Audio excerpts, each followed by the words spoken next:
तो दोस्तों स्वागत है आपका हमारे यूट्यूब चैनल में। तो देखिए, मराठा साम्राज्य में हम मराठा पेशवाओं की चर्चा कर रहे थे और पिछले टॉपिक में हमने जो है पहले पेशवा यानी बालाजी विश्वनाथ की चर्चा की थी, जिनका टाइम था 1713 से 20 और उन्हें ही मराठा साम्राज्य का द्वितीय संस्थापक माना जाता है, जो कोंकण के क्या थे, ब्राह्मण थे।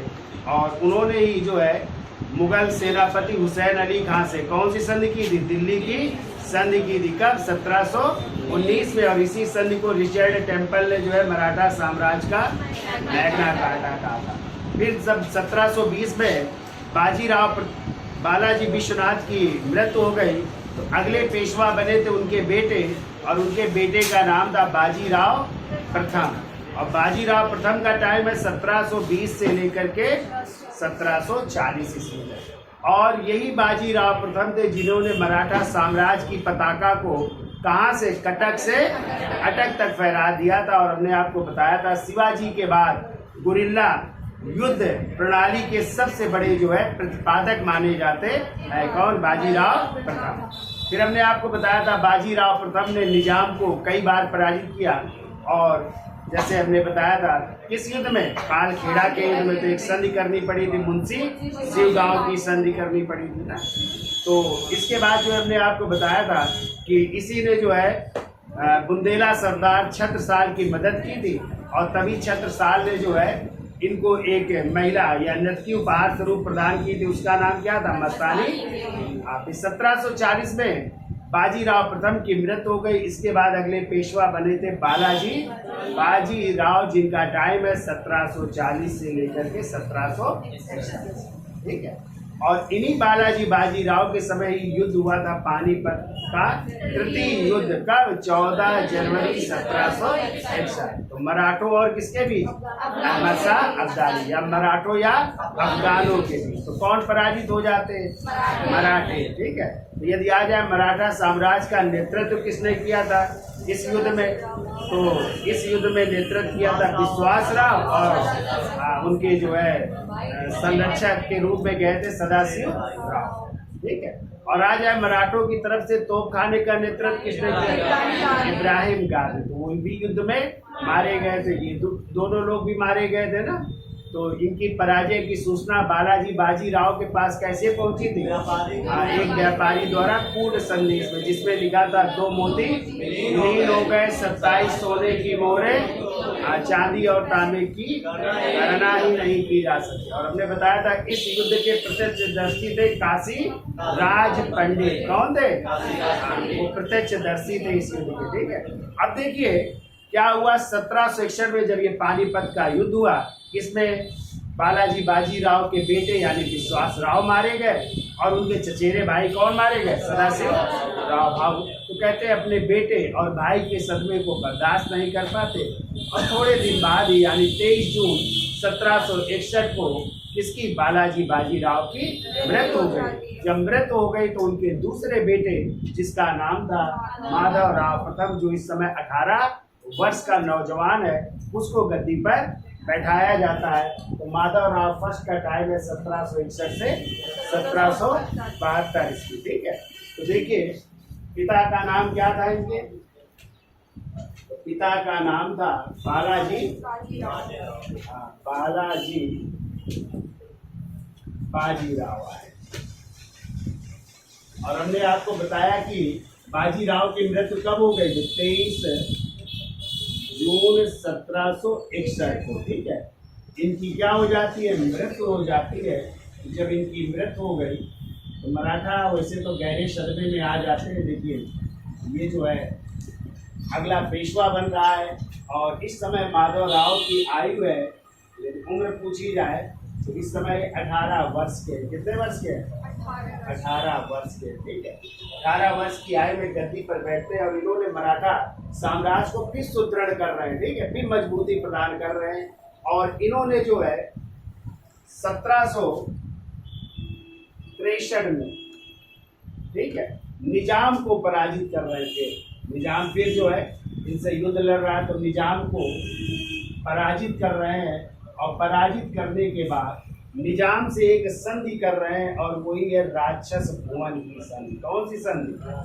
आप यदि आ जाए राक्षस भुवन की संधि कब हो रही है? तो 1763 में हो रही है। किसके साथ हो रही है? निजाम के साथ हो रही है। ठीक है, तो ये दक्कन के थे ना निजाम, हैदराबाद के, तो उनको पराजित करके उनको राक्षस भुवन की संधि के लिए यूएस के और टैक्स वसूलने का अधिकार मिला था, फिर से जो है प्राप्त हो जाता है। ठीक है, इसके अलावा जो है बाजी ये माधवराव प्रथम ने जो है जाटों और राजपूतों से भी जो है संबंध स्थापित किए। किससे? जाटों से भी और राजपूतों से। ठीक है, राजपूतों से। चलिए हम लिखा देंगे अभी, समझ लो पहले। जाटों और राजपूतों से भी क्या स्थापित कर रहा है? संबंध स्थापित कर रहा है। ठीक है, इसके अलावा जो है मैसूर के शासक, तो देखो उस समय मैसूर के शासक हैं और उनका नाम है हैदर अली। कौन है? हैदर अली जो है मैसूर के शासक है। और आपको पता है हैदर अली और अंग्रेजों के बीच भी एक युद्ध छिड़ गया था, और वो था प्रथम आंग्ल मैसूर युद्ध। और ये प्रथम आंग्ल मैसूर युद्ध कब हुआ? इसकी डेट है 1767 से लेकर के 1769 ईस्वी। ठीक है, तो जब अंग्रेजों से युद्ध छिड़ गया तो हैदर अली को जो है मराठों से क्या करनी पड़ी? मराठों से जो है संधि करनी पड़ी। क्योंकि अंग्रेज भी उधर थे, तो इसलिए मराठों से संधि करके जो है टैक्स वसूलने का अधिकार मराठों को दे रहे हैं। ठीक है, तो टैक्स वसूलने का अधिकार भी दिया जा रहा है इसको मराठों को। कब? 1767 की बात है। 1767 में मराठों ने जो है आक्रमण किया था हैदर अली पर। तो हैदर अली ने संधि की और टैक्स वसूलने का अधिकार दिया, और उधर ये युद्ध चल ही रहा था। और ये युद्ध कब समाप्त होगा? एक संधि होगी 1769 में, और वही होगी मद्रास की संधि द्वारा प्रथम आंग्ल मैसूर युद्ध समाप्त हुआ था। ठीक है, ये भी याद रखिए। अब देखिए माधवराव प्रथम की सबसे बड़ी उपलब्धि थी 1772 ईस्वी में, और आप लोग पीछे पढ़ करके आए हैं। उस समय मुगल बादशाह थे शाह आलम द्वितीय, और शाह आलम द्वितीय किस युद्ध में पराजित हो गए थे? बक्सर के युद्ध में। कब हुआ था बक्सर का युद्ध? 22 अक्टूबर 1764। तो फिर जो है शाह आलम द्वितीय को एक संधि करनी पड़ी थी, इलाहाबाद की प्रथम संधि। कब हुई थी? 12 अगस्त 1765 में। किसके किसके बीच हुई थी? रॉबर्ट क्लाइव, मुगल बादशाह शाह आलम द्वितीय, और उस समय जो है बंगाल का नवाब था नजमुद्दौला, मीर जाफर का बेटा। ठीक है, तो मुगल बादशाह को जो है बंगाल, बिहार, उड़ीसा की क्या देनी पड़ी थी? अंग्रेजों को दीवानी। और बदले में जो है अवध के नवाब शुजाउद्दौला से कड़ा और मानिकपुर का जिला लेकर के किसको दे दिया गया? मुगल बादशाह शाह आलम। और उनको कहाँ रहना पड़ रहा था? कड़ा और तो सबसे बड़ी घटना है कि 1772 में इसी माधवराव प्रथम के समय मुगल बादशाह शाह आलम द्वितीय को कड़ा और मानिकपुर से ला करके मराठों ने उसको दिल्ली की गद्दी में बैठाने का कार्य किया था। किसके नेतृत्व में?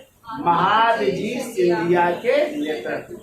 तो ये घटना याद रखिएगा। तो 1772 ईस्वी में माधवराव प्रथम के समय मुगल बादशाह जो कौन है? शाह आलम द्वितीय है। शाह आलम द्वितीय को कौन ला रहा है? मराठा सरदार है।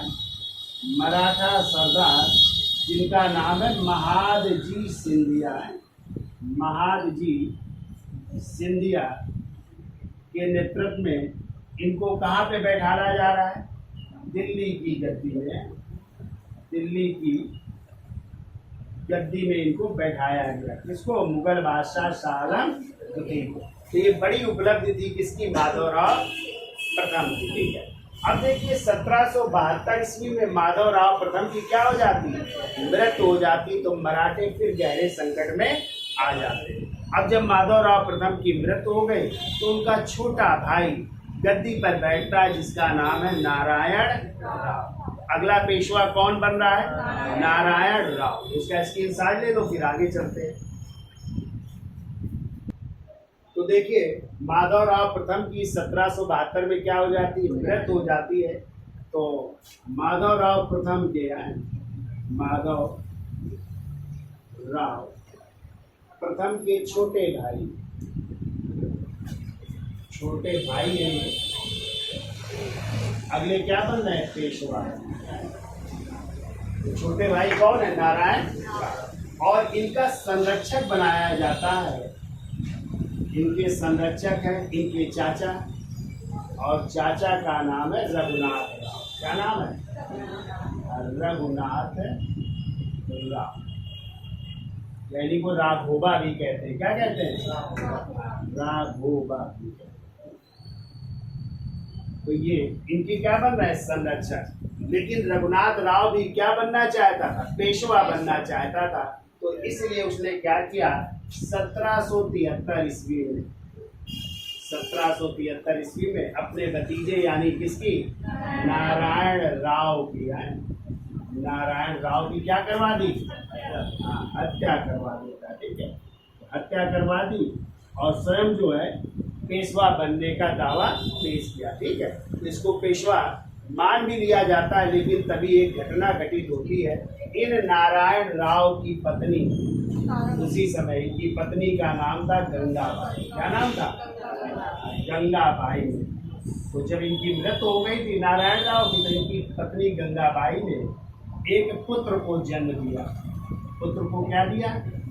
जन्म दिया। ठीक है, और यही पुत्र कहलाया माधव राव नारायण द्वितीय। क्या कहलाया? माधव राव नारायण द्वितीय। तो जब ये बेटा पैदा हो गया तो अब जो है रघुनाथ राव को पेशवा ना मान करके उस समय जो है माधव राव प्रथम को क्या घोषित कर दिया गया? पेशवा घोषित कर दिया गया। और माधव राव नारायण द्वितीय जो कि कब बन रहे हैं? 1774 से बन रहे हैं और 1795 ईस्वी तक अगले पेशवा बनेंगे। ठीक है, और कहते माधव राव नारायण द्वितीय तो बहुत छोटे थे, तो इनके संरक्षक के रूप में एक परिषद का गठन किया गया और उसी परिषद का नाम है 12 भाई परिषद। क्या नाम है? 12 भाई परिषद का गठन किया गया। और इस 12 भाई परिषद में कितने सदस्य थे? 12 सदस्य थे। कितने सदस्य थे? 12 सदस्य थे। और इसी में इस परिषद के जो प्रमुख थे उनका नाम था नाना फड़नवीस। क्या नाम था? नाना फड़नवीस। और वैसे इनका नाम था जनार्दन भानु नाम था। क्या नाम था? जनार्दन भानु नाम था। ठीक है, लेकिन नाना फड़नवीस के नाम से फेमस है। और इन्हीं को एक और नाम से जानते हैं, मराठा साम्राज्य का मैकियावेली भी कहते हैं। ठीक है, क्या कहते हैं? मराठा साम्राज्य का मैकियावेली है।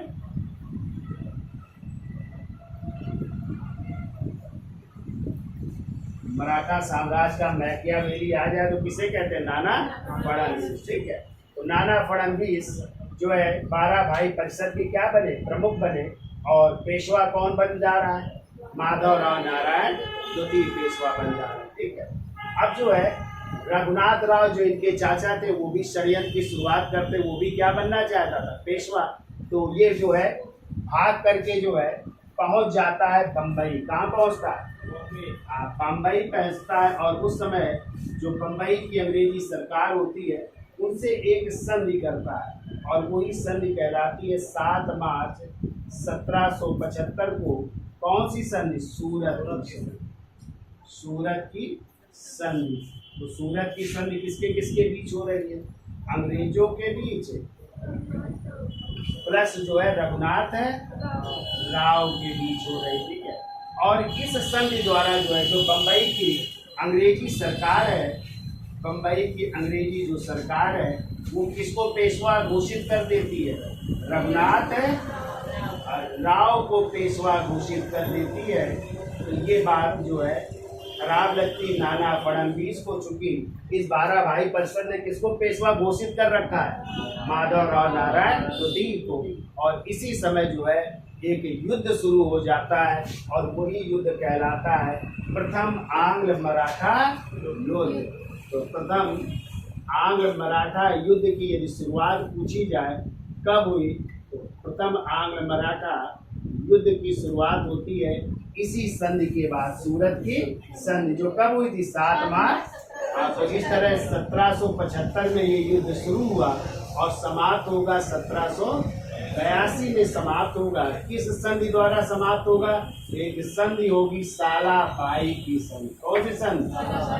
सालाबाई की संधि होगी और इस संधि में जो है मध्यस्थता करेंगे, तो मध्यस्थता का कार्य करेंगे महादजी सिंधिया। कौन करेंगे?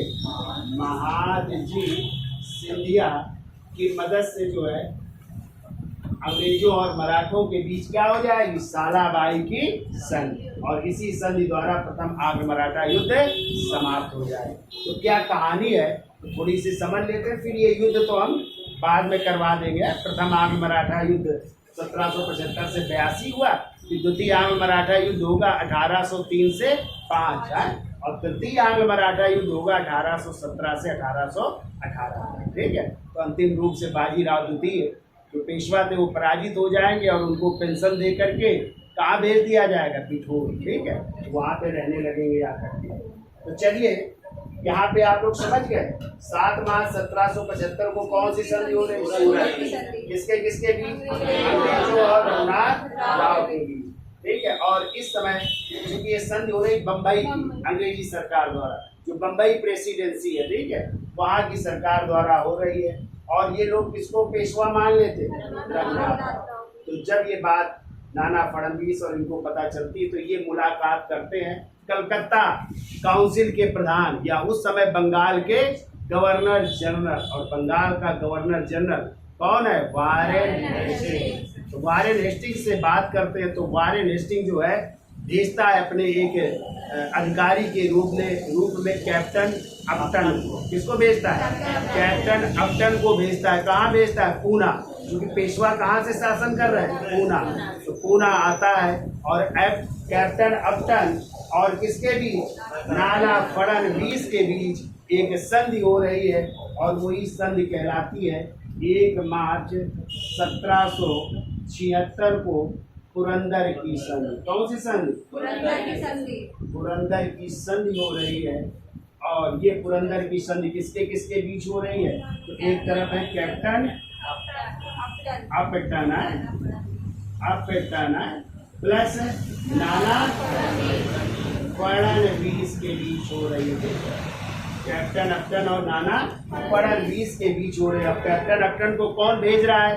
वारेन हेस्टिंग, जो कलकत्ता काउंसिल का प्रधान है, या कलकत्ता या बंगाल का गवर्नर जनरल है। ठीक है, अब इस संधि द्वारा जो है क्या होता है कि अंग्रेज जो है, या बंगाल की जो सरकार है, या जो कलकत्ता की ब्रिटिश सरकार है, वो जो है वो जो है माधवराव नारायण द्वितीय को क्या मान लेती है?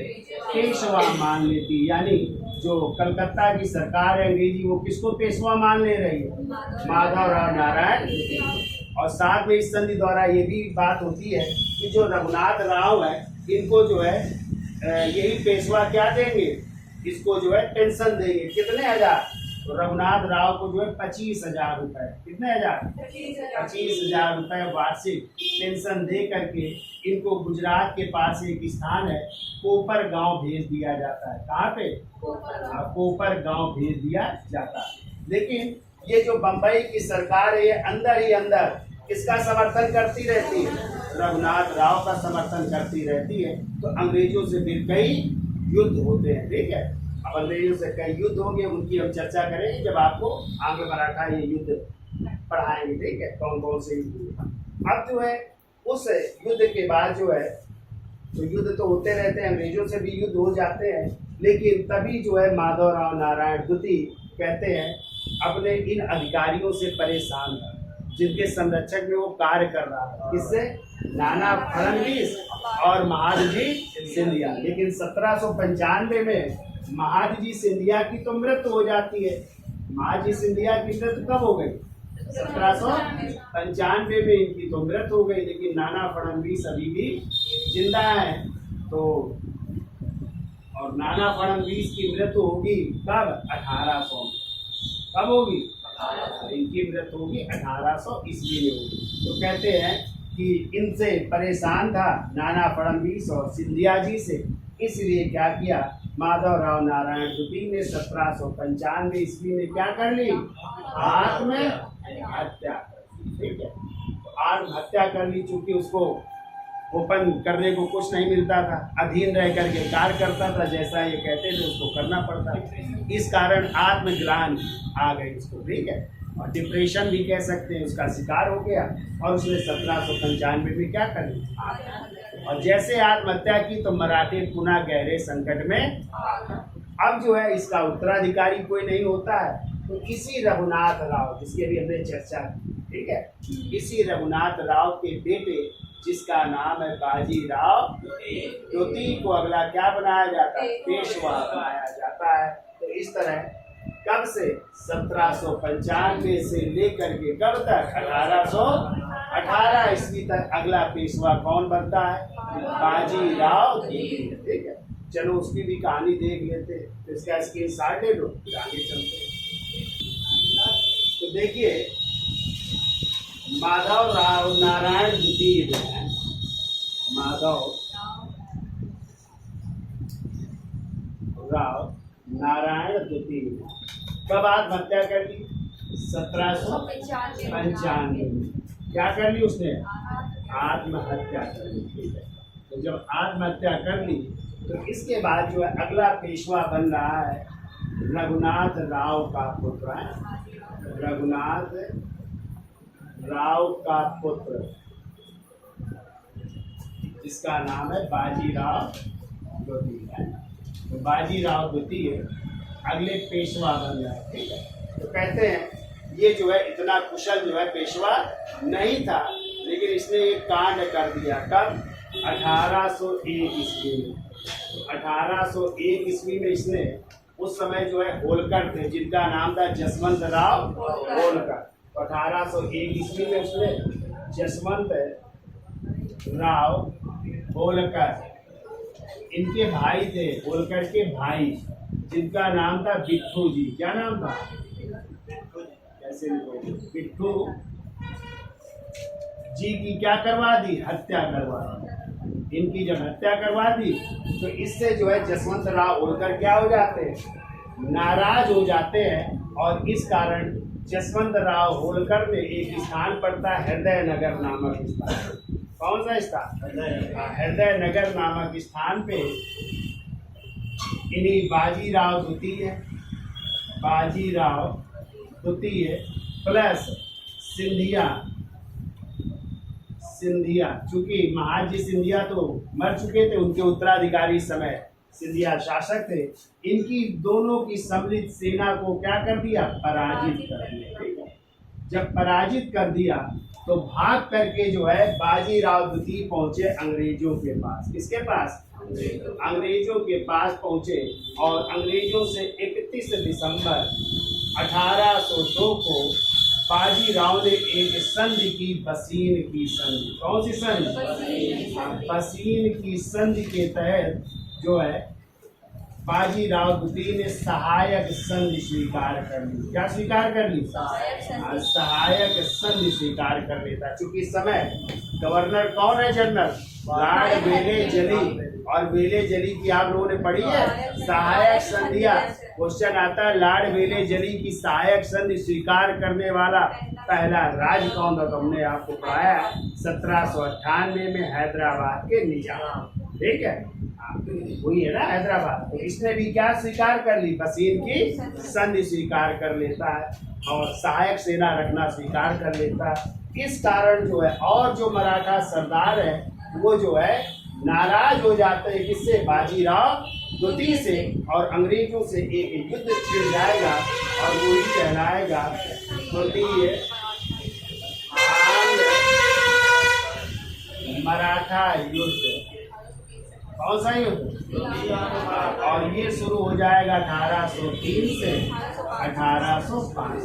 लेकिन अंत में जो है कहते इसमें जो है होलकर भी पराजित होंगे और सिंधिया भी पराजित होंगे और भोसले भी पराजित होंगे। ठीक है, भोसले भी पराजित हुए अंग्रेजों से, तो इनको संधि करनी पड़ेगी होलकर को देवगांव की संधि।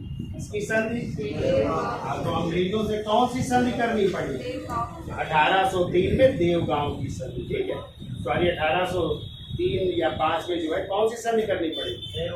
देवगांव की संधि करनी पड़ेगी। और सिंधिया से करनी पड़ेगी सुरजी अर्जुन गांव की संधि। कौन सी संधि? सुरजी अर्जुन गांव की संधि। ये करनी पड़ेगी किसको? सिंधिया को, ठीक है। सुरजी अर्जुन गांव की संधि करनी पड़ेगी, ठीक है। और इसी तरह जो है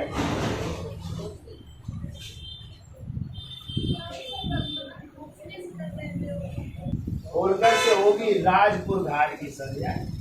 राजपुर घाट की संधि होगी। सिंधिया से होगी सुरजी अर्जुन गांव की संधि। और भोसले के साथ होगी देवगांव की संधि। देवगांव की संधि।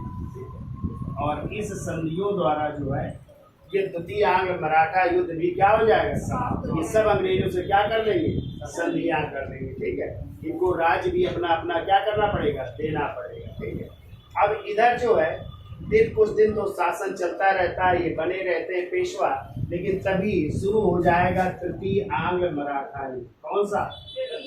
तृतीय आंग्ल मराठा युद्ध शुरू हो जाएगा। और ये तृतीय आंग्ल मराठा युद्ध होगा 1817 से 1818, ठीक है।